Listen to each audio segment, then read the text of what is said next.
ते तुम्हाला भाजीचा कट कसला मस्त आला आहे, एकदम छान. तिकडे थोडासा गॅसवरती तिकडे अंधार पडतो ना, त्याच्यामुळे एवढं सुंदर नाही दिसत आहे. इतकी छान भाजी झाली. मला तर असं वाटतं की लगेच भाजी झाली की एक चपाती आणि भाजी खाऊ, एवढी मस्त झाली. आता मी गॅस बंद केलेला आहे, तरी पण ना थोडा वेळ गॅसवरतीच ठेवते. कढई आहे ती. हाय, हॅलो, नमस्कार. तर तुमचं सगळ्यांचं एकदा आपल्या एका नवीन रेसिपीमध्ये आणि एका नवीन ब्लॉगमध्ये मी सीमा खूप सारं स्वागत करते. सो आत्ता बनवणार आहे मी अगोदर वरण घातलं होते, तर आज बनवणार आहे मी दुधी भोपळ्याची भाजी.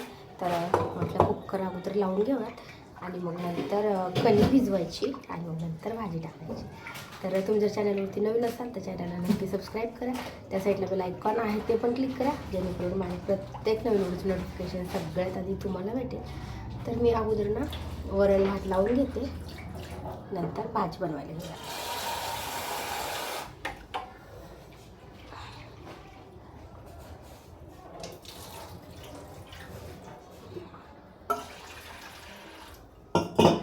वापरायच्या पाण्याने 2 वेळेस डाळ धुवून घेतली आणि आता चांगल्या पाण्याने 1 वेळेस धुवून घेते.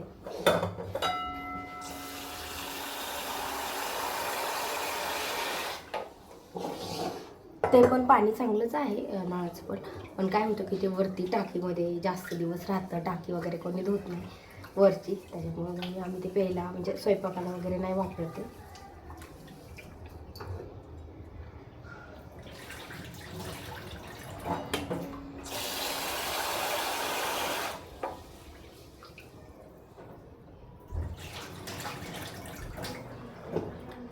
तांदूळ पण एकदा चांगलं पाणी धुवून घेते.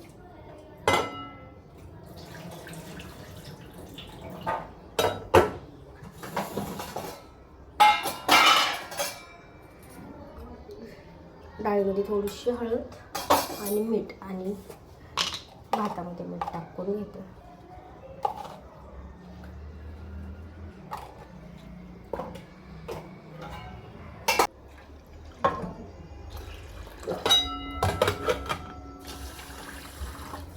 हे भात आहे ना, तांदूळ ह्याला थोडंसं पाणी जास्तच लागतं आणि खूप जास्त लागतं, म्हणजे थोडा जरी टाकला खूप जास्त भात होतो ह्याचा. आणि ते पहिले ह्याच्या अगोदरचे जे तांदूळ होते ना, त्याला पाणी पण थोडं लागत होतं आणि तो अजिबात म्हणजे फुगत पण नव्हतं.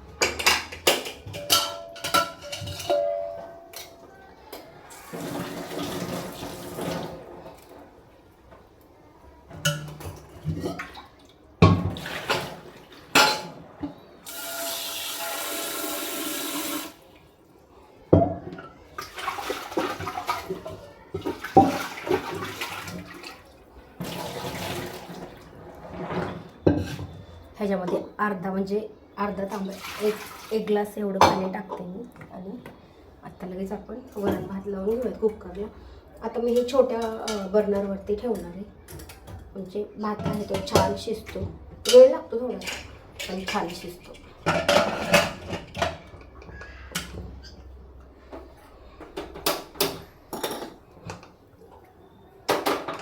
तर मी आज ना शेंगदाण्याचा कूट टाकून भाजी बनवणार आहे. तर त्याच्यासाठी ना सगळ्यात अगोदर शेंगदाणे आहे ते भाजून घेऊयात, म्हणजे भाजीची तयारी करूपर्यंत शेंगदाणे लगेच मिक्सरमधून काढून घ्यायचे. आता उन्हाळा चालू आहे तोपर्यंत सगळं म्हणजे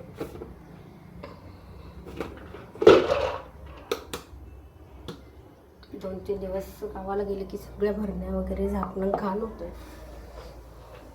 शेंगदाणे वगैरे वाळून ठेवता येतात. आता ऊन आहे तोपर्यंत. परत एकदा पावसाळा चालू झाला काहीच वाळवायला ठेवायला येत नाही, कारण की लगेच कंटिन्यू पाऊस चालू राहते.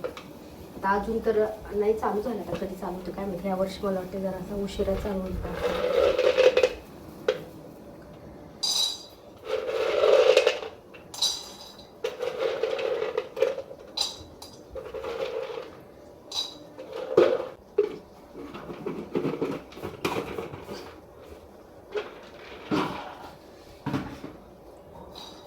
आता शेंगदाणे भाजले ना की लगेच कणिक भिजवून घेते, म्हणजे भाजी टाकूस तर कणिक छान भिजते आणि लगेच वरण भात तर काय तोपर्यंत होत आपला, म्हणजे कणिक वगैरे भिजूस तर वरण भात पण होते. आणि मग कणिक छान भिजली एकीकडे भाजी शिजती आणि एकीकडे चपात्या होतात. असा पाऊण तास पण नाही लागणार आहे.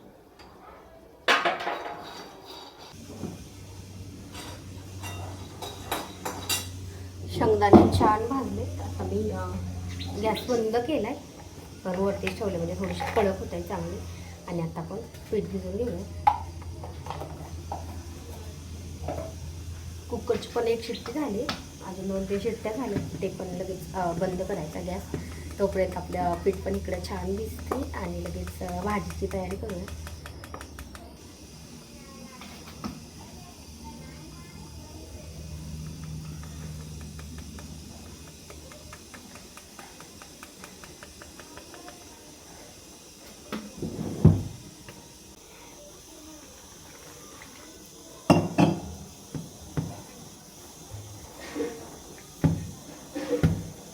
दळण पण संपत आले, मला दळण पण करायचं. आता रुद्रांची त्याच्या सुट्ट्या आहेत, तोपर्यंत तो गेला त्याच्या आजोबाकडे. तर 2-3 दिवस परत शाळा चालू झाल्या, लगेच तो पण येणार आहे.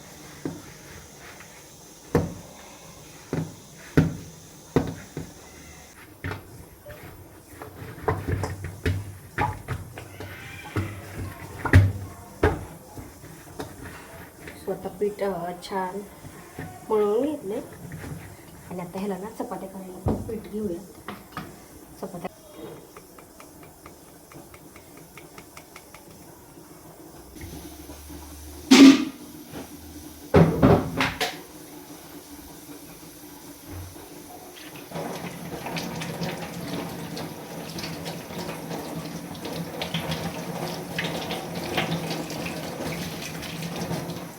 पीठ भिजून साईडला ठेवले. थोडा वेळ छान भिजलं ना तर मग चपात्या चांगल्या येतात. आणि आत्ता मला भाजीची तयारी करायची. शेंगदाणे बघू शकतो मस्त छान भाजी. तर मी शेंगदाण्याचं पीठ आणि लसूण एकत्रच करून घेते. तर ह्याच्यामध्ये लगेच लसूण टाकून घेणार. फोडणीला घातला तरी चालतो किंवा शेंगदाण्याच्या कूटमध्ये मिक्स केला तरी चालतो. आता मी शेंगदाण्याच्या कूटमध्येच करणार आहे, कारण की मला शेंगदाण्याचा कूट घालूनच दुधी भोपळ्याची भाजी बनवायची. स्वतः लसूण निवडून घेतला आणि शेंगदाणे आणि फक्त लसूण ह्याच्यात मी ॲड केलं आहे, बाकी काहीच नाही टाकलं. कारण की आपल्याला तिखट आहे ते तेलामध्येच परतून घ्यायचे. आणि आत्ता मी शेंगदाण्याचा कूट बनवून घेते.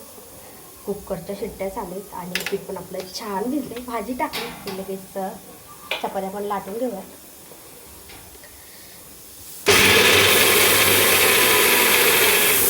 स्वतः मी दुधी भोपळा घेतला आहे, अगदी छोटाच घेतला आहे. कारण की काय होतं मग मोठा जर असेल ना तर अर्धा ठेवा लागतो, कारण की एका टायमिंगला ना जास्त भाजी होती, मग छोटाच घेऊया. आता आपल्याला काय करायचं, हा लवकर शिजण्यासाठी ह्याच्यावरची साल आहे ना ती काढून घ्यायची. म्हणजे आपला दुधी भोपळा आहे ना तो खूप लवकर त्याची भाजी शिजते. तसा कवळाच आहे तरी पण मी साल काढते दरवेळेस. आणि कुकरला लावला तरी चालतं, कुकरला पण खूप लवकर शिजतो.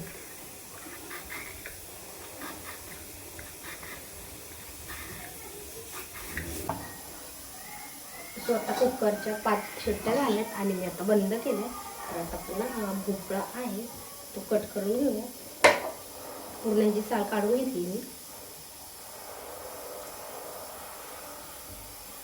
आणि अगदी आपल्याला छोटे छोटे काप करून घ्यायचे.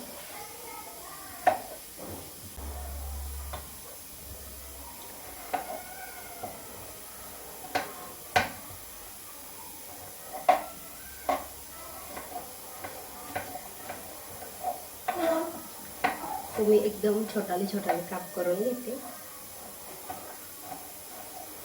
आणि मला वाटतंय कुकरमध्ये लवकर शिजेल कढईमध्ये, कारण की कधी कधी काय होतं कढईमध्ये ना शिजायला खूप वेळ लागतो. तर बघा तेलामध्ये छान परतला ना तर मग लवकर शिजतो. आता हा मधला भाग आहे ना ह्याचा गर, तो जर खूप निब्बर असेल आणि बिया वगैरे जर मोठ्याल्या असतील ना तरच तो काढायचा, नाहीतर काढायची गरज नाही.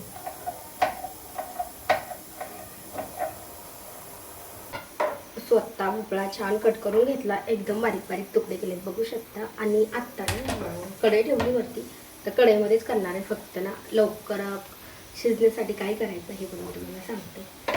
आता कढईतलं अगोदर पाणी आहे ते पूर्ण त्यातलं पाणी आपल्याला जळू द्यायचं आणि नंतर तेल टाकायचं.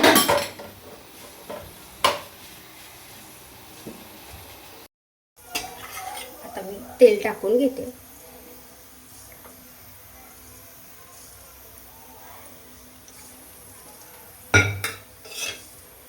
आता ह्याला ना फोडणीमध्ये जिरे मोहरी घातली तरी चालते.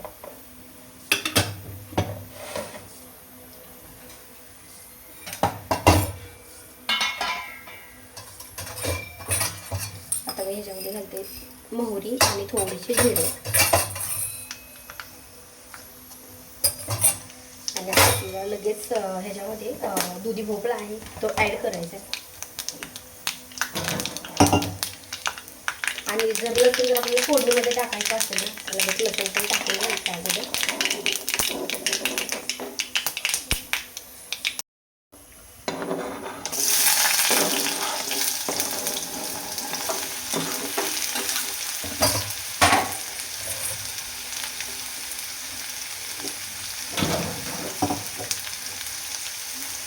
आणि आता मी ह्याच्यावर टाकते हळद आणि मीठ.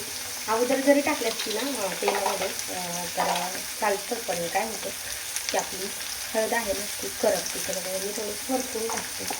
आणि आता हे तेला मिठामध्ये आपल्याला छान परतून घ्यायचं.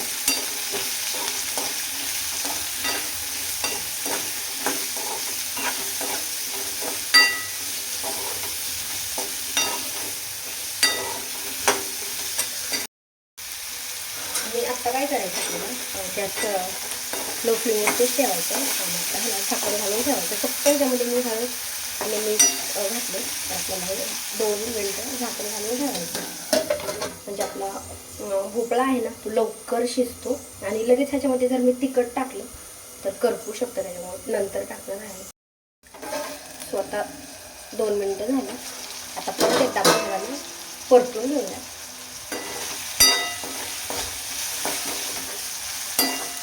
आणि आता आपल्याला ह्याच्यामध्ये टाकायचं आहे तिखट आणि शेंगदाणे टाकायचं. आता तिखट आपल्याला जेवढं जास्त कमी आवडतं तेवढं आपण टाकू शकतो.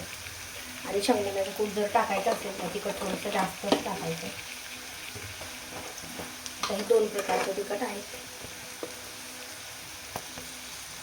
थोडंसं जास्त का टाकते, शेंगदाण्याचं कूट आहे. आता आपल्याला छान मिक्स करून घ्यायचं आणि ह्याच्यामध्ये टाकून ना शेंगदाण्याचा कूट पण ॲड करूया.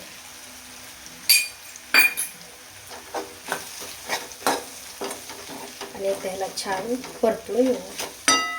आता आपण ह्याची सुक्की भाजी पण बनवू शकतो किंवा रस्सा भाजी किंवा थोडीशी रबरबीत पण बनवू शकतो. आता सुक्की जर बनवायची असेल ना तर भोपळा आहे तो आपल्याला उकडून घ्यायचा आहे. आता मी हा काही उकडून नाही घेतलेला. तर तिखट आणि शेंगदाण्याचा कूट टाकून त्याला एक अर्धा मिनटं छान परतून घेतले. आणि आता आपल्याला ह्याच्यामध्ये टाकायचं आहे पाणी.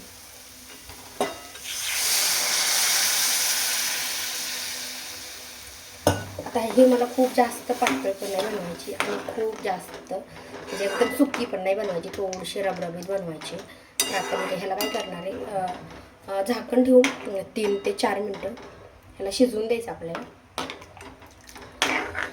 म्हणजे रस्सा पण आटतो आणि भाजी पण आहे आपली ती छान शिजते. आता मी ह्याला झाकण घालून ठेवते तरी पण थोडा वेळ.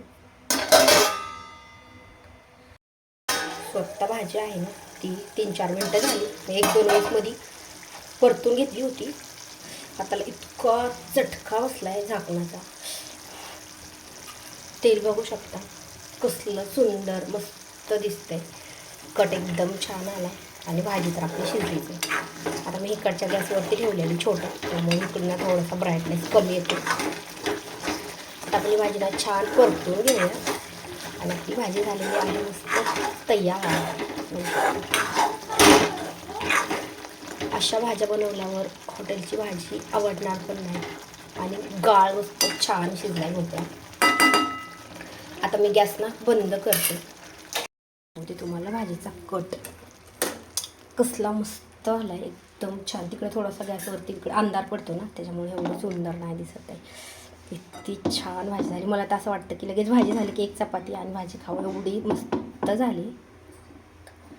आता मी गॅस बंद केलेला आहे, तरी पण मी थोडा वेळ गॅसवरतीच ठेवते. कढई आहे ती. स्वतः आपली भाजी पण झाली आणि चपात्या पण आहेत, त्यात 2-3च राहिल्या, तेवढ्या बनवून घेते. आणि बघू शकता भाजी एकदम मस्त छान झाली. तर तुम्हाला ही रेसिपी कशी वाटली मला कमेंट करून नक्की सांगा. व्हिडिओ आवडल्यास लाईक करा आणि चॅनलवरती नवीन असाल तर चॅनलला पण सबस्क्राईब करा. त्या साईडला बेल आयकॉन आहे ते पण क्लिक करा, जेणेकरून माझ्या प्रत्येक नवीन व्हिडिओचं नोटिफिकेशन सगळ्यात आधी तुम्हाला भेटेल. आणि आता भेटूयात नेक्स्ट व्हिडिओमध्ये.